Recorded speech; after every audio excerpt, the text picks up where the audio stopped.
second, and then I'm going to bring on some special guests who are guests of honor at something that's being billed as the East Coast Animation Event of the Year. Now, if you want to find out what that is, stay tuned to listener-sponsored radio, WBAI.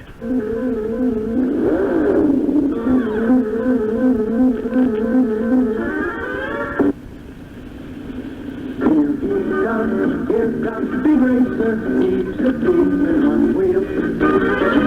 He's the demon and he's gonna be chasing after someone. He's gaining on, so you better come on. He's busy revving the powerful Popeye. And when the odds are against him and there's dangerous work to do, bet your life to racer. See is true.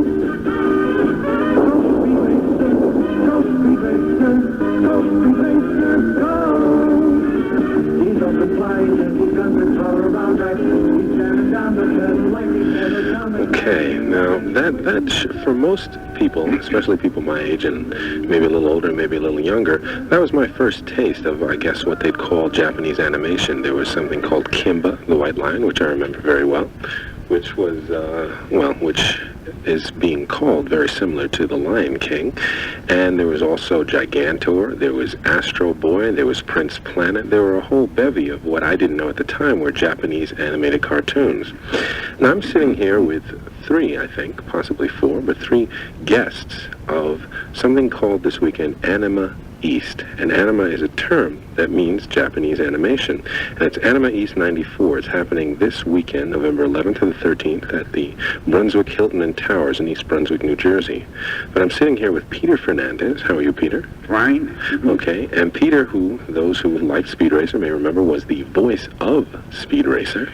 And his older brother, Racer X. And Racer X, okay. And I'm also sitting here with Corinne Orr. Hi there. And you were the voice of Trixie Spritle. And, wow. And a few other women. And a few other women, okay. All the other women on the show. And I'm also sitting here with Mio, who is a soundtrack vocalist. Hi, my name is Mio. Okay. I'm from Japan. Okay.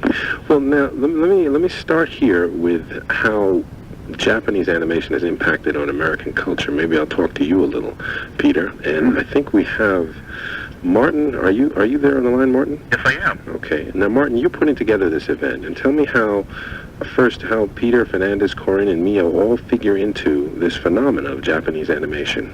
Well, Japanese animation is something that we like to tell everybody has been with us for over 30 years now.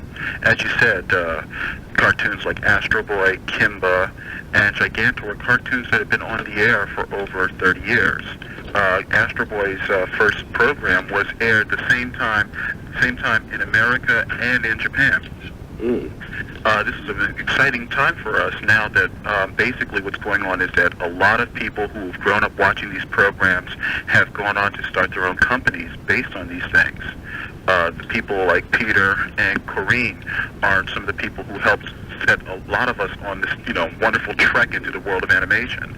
Mio was somebody we discovered later on by listening to all these different programs and finding out about them in Japanese and going out and searching these things out.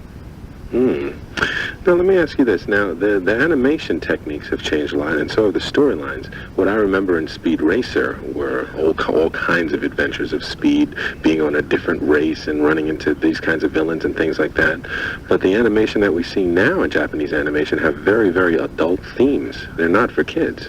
Well, the original cartoons themselves had a different type of edge. You see, what makes the Japanese animation project different than the American is that they have a vast variety of types of programs.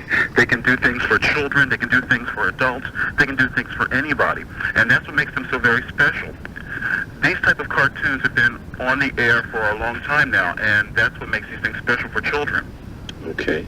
Well, let me ask you, Peter. Now, what has been your experience? I mean, you were when you were doing these voices, were you known? What other kind of work were you doing at the time? Well, I was dubbing foreign films into English from any language. Oh, so you've been doing dubbing for a while. Yes, and I've been an actor all my life. Okay. When these cartoons came in, we were just given very meager outlines of what was going on in the beginning. Okay. So a lot of it I had to make up. That's interesting. I did the English scripts. And He did the best dialogue in the whole world. Oh, I remember it quite well. Yeah. Well, let me ask you this now. What was that time like for you? I mean, you all of a sudden you're seeing this different kind of animation, these different type of characters and things like that. Yes. Did you think it was going to last as long as it has? Good heavens, no. And we were all paid commensurately, I might add. Oh, okay. So even though Speed Racer is running in all these different markets, you don't get any kind of residuals or anything? No. No, we haven't seen a penny since Wow. the beginning of time. That's a very American story. So We're having fun anyway about it. Sure. Well, now you're going to be a guest of honor. Now, what are today's fans, people who are much younger than myself, who are now discovering Speed Racer? What's that like? You mean the young people? The young people. Well, they're just enjoying it as a fresh cartoon. They love it. They know Yeah. all the dialogue and I they call it memorize cartoon. things.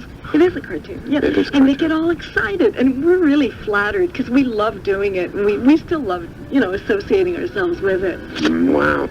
Now, Peter, I saw you recently at a reading down at the Nuyorican Poets Cafe. Poets Cafe. Thank you. Yes. Thank you for helping me there. And you're a very accomplished actor as well. Now, what kind of work have you been doing since Speed Racer?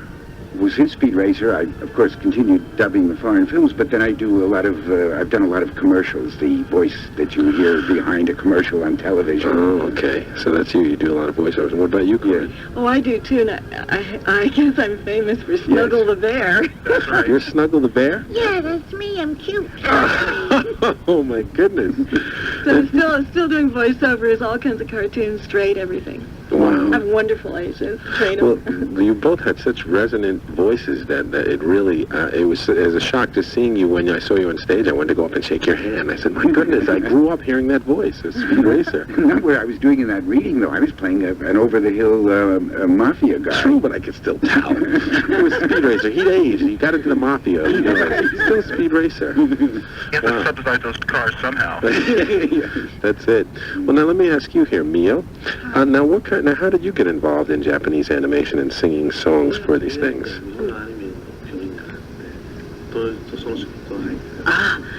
アニメのファンの人たち She has a translator here. ごめんなさいね。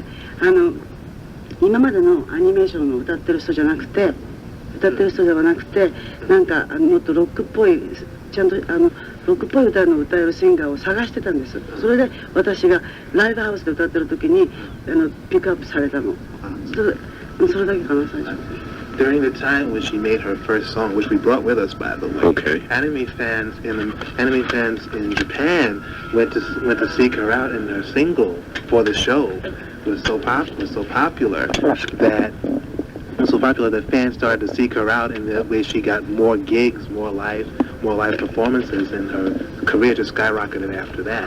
Wow. So is she very well known over in Japan? Very. Wow. So she's a guest of honor at this weekend's event. Yes, she is. Wow. Happy to have her here. One of the things that she's going to be involved in is we're celebrating the Tezuka Awards. Osamu Tezuka is basically the father of Japanese animation and comics. He created Astro Boy and Kimba the White Lion. And we're having an award ceremony named after him. And Mio has graciously said that she will sing the original Tetsuwan Atom theme, which is the name of Astro Boy in Japan, for the award ceremony. She'll also be giving us a short concert of her work there. Wow. So we'll get to hear Mio sing live at the concert. Well, let's get a little taste here of what Mio sounds like.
What a very powerful voice she has. I just love her. Okay. I'm so excited. Thank you. Well, let me ask you, Corinne and Peter, what has it like been for you now to discover that there's so much more now happening with Japanese animation? Has that been very interesting to you? Yes, it's just that it's amazing. When we started, it was an unknown quantity. Not with Speed Racer, but with Astro Boy and Sure. those shows. I was connected with them too. Oh, you did Astro Boy as well? I did a lot of the scripts, the English scripts. Did you really? You Yeah. translated all this? Well, I didn't translate. I did the lip sync, and the same with Oh, the lip sync, Gigantor. okay. And I was on the Gigantor series. Who were you in Giganto? I don't remember. I should have brought Giganto with me. There's a doctor with glasses or something. Wow. Wow. Well, I have a little tiny piece of Speed Racer here, and let's just take a memory trip on memory lane.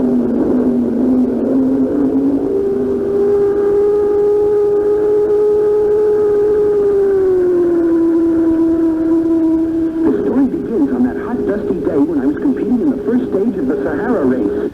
Well, there it is. There it is. Peter He Fernandez. sounds so young. Oh, Peter. I was. Young Peter. Oh, fun. Okay. Well, now, the last thing I want to say, now, where can people, Doug, since you're here live in the studio, I'll let you say something. Doug, you're also from the committee putting together Anime East? Right. Okay, well, why don't you give out the number and where people can get in contact to find out more about going to this event, to hear Mio sing live, to see Peter and Corinne perform and talk? Well, we're getting on there right now. Okay, go ahead. Do you have the info, Doug? Oh, Doug, you're supposed to know it by heart. Let me take over. I Okay. think I know it. People can reach the convention hotline at 908-499-4741. They can call there and they can ask for information about the convention. Our convention, as you said, is happening this weekend Okay. between Friday to Sunday. It's going to open at 12 o'clock on Friday afternoon and will close at 6 p.m. on Sunday. We'll have 24-hour programming going on throughout the entire event. We've got a Godzilla birthday party happening on Friday. Godzilla birthday party. Now, what does one do for a Godzilla birthday Oh, party? he's 40 years old this year. Is anybody going to have any fire breathers or anything like that? Big Godzilla cake, and, we're going to knock over a city in his honor. A Godzilla cake. Yes. I hear you. All right.